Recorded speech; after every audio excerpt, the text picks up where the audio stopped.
We have been armed to the teeth by powers, USA, Canada, France, and others through our political parties.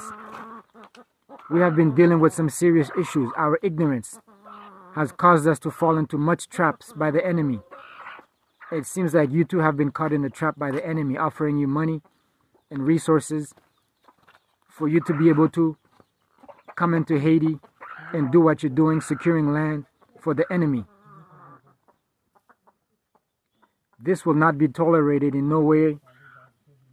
This cannot go on in no way. We will fight to the last drop of our blood. It's going to cause many deaths if you don't learn to retreat, if you don't learn your history, if you don't learn to love yourself and love your people. We have nothing to lose. We're already in a situation where everything is crazy and everything is down for us. What else do we have but to fight?